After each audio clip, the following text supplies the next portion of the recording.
आज मैंने एक लिटरेचर पढ़ा, तुर्की के एक यूनिवर्सिटी के किसी चांसलर ने लिखा, उसने कहा कि एक तरफ कुरान की तालीम और एक तरफ साइंस एजुकेशन, विज्ञान, हालांकि science the created from the Quran, Quran से ही निकलता है साइंस।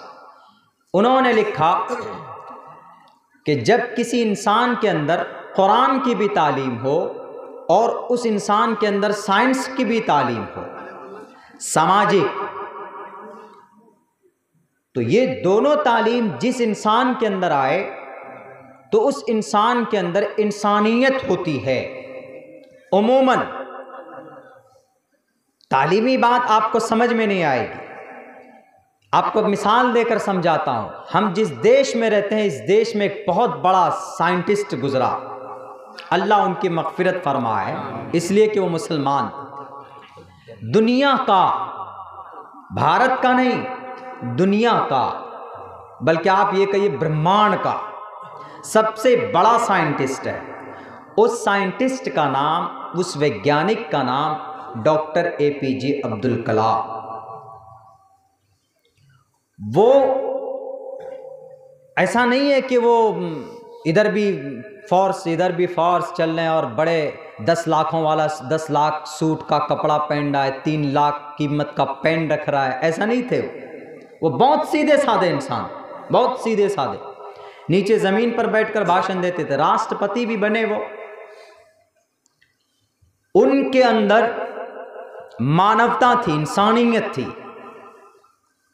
जब मैंने ये लाइन पढ़ा, आज मैंने मुताला किया, तो हमको फ़ौरन डॉक्टर साहब की ज़िंदगी की कुछ नमूना जो मैंने स्टडी किया, जो मैंने पढ़ा है, तो मुझे फ़ौरन ये बात उनकी सही लगी जो मैंने पढ़ा है कि वाक़अतन जिस इंसान में कुरान की तालीम हो, साइंस की तालीम, आप कहेंगे कि हम लोग अब कहाँ से साइंस की तालीम लाएं?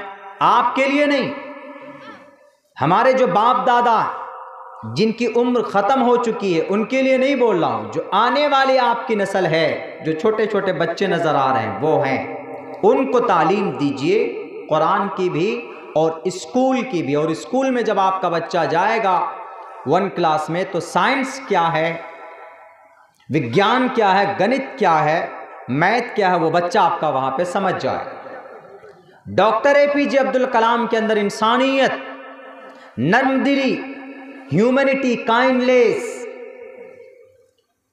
मानवता कैसे थी। एक मर्तबा मेघालय का सफ़र कर रहे थे, उनकी हिफाजत के लिए एक बहुत बड़ा आर्मी का एक बड़ा अफसर उनकी हिफाजत में 2.5 घंटे से खड़ा था वो नौजवान। तो डॉक्टर साहब ने कहा कि हु इज़ दिस पर्सन, वो क्या कर रहा है मेरे सामने? कहा कि सर आपकी जान की रक्षा के लिए वो बंदा खड़ा। उन्होंने कहा कि मेरी जान को क्या हो, मैं तो सीधा साधा इंसान हूँ, वो खड़ा क्यों है, सब लोग बैठे में वो खड़ा है। कहा कि सर आपकी हिफाजत के लिए। कहा नहीं, खुद से उठकर गए राष्ट्रपति। कौन होता है राष्ट्रपति? इस देश का सबसे बड़ा ओहदा होता है राष्ट्रपति का, the president of India. Lakh कानून पास कर लिए जाएं, जब तक राष्ट्रपति का सिग्नेचर नहीं होगा तो वो कानून, वो बिल, एक्ट नहीं बन सकता, ऑर्डिनेंस नहीं आ सकता उसके ऊपर। लाख फांसी के फंदे पर लटकाने के फैसले सुप्रीम कोर्ट, हाई कोर्ट के जजमेंट द्वारा हो जाए, लेकिन जब तक राष्ट्रपति का सिग्नेचर नहीं होगा तो किसी को फांसी नहीं लग सकती। वो थे डॉक्टर APJ अब्दुल कलाम। और ऐसे वैसे नहीं, दुनिया का सबसे बड़ा साइंटिस्ट इसलिए कह रहा हूं, जमीन से लेकर आसमान, चांद तक जहाज बनाकर भेजे गए,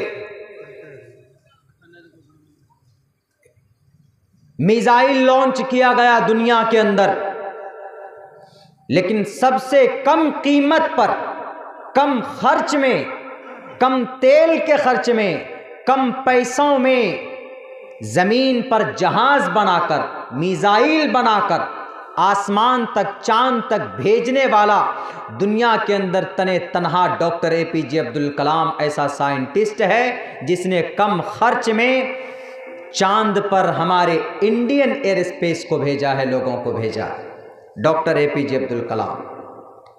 अमेरिका में नहीं, चीन जापान वालों ने नहीं, डॉक्टर एपीजे अब्दुल कलाम कम खर्च में, अगर वो लोग 200 करोड़ रुपए का जहाज बनाते हैं तब वो चांद पे पहुंचते हैं, तो डॉक्टर एपीजे अब्दुल कलाम ने ओनली सिर्फ 100 करोड़ रुपए खर्च करके जहाज बनाकर भेजा है। वो डॉक्टर एपीजे अब्दुल कलाम, वो गए उस आदमी के पास, उस फौजी के पास बुला कर ला करके कहा कि भैया तुम यहां बैठो। उन्होंने कहा कि सर कैसे हो सकता, मैं गदना सा ऑफिसर हूं, फौजी हूं, आपको कुछ हो गया तो कहा कि कुछ हो जाएगा, मेरा ईश्वर अल्लाह गॉड देखेगा, तुम एक काम करो, तुम यहां पर बैठो। वो जितनी देर स्पीच उन्होंने तकरीर की, जितनी देर तक वो रहे, उतनी देर तक उस नौजवान को अपनी कुर्सी पर बिठा करके रखा। इसको बोलते हैं मानवता, इंसानियत, रहम दिली। क्यों? उनके अंदर दोनों तालीम थी। डॉक्टर एपीजे अब्दुल कलाम की बुनियादी तालीम मदरसे में भी हुई, कुरान भी पढ़ना जानते थे वो, लेकिन साथ साथ में साइंस भी उनके हाथ में था। तो ये चीज जरूरी है। जब तक आप एजुकेशन वाला रास्ता नहीं अपनाएंगे तो ना तो आपका ये समाज सुधर सकता है, ना तो आपका मोहल्ला सुधर सकता है।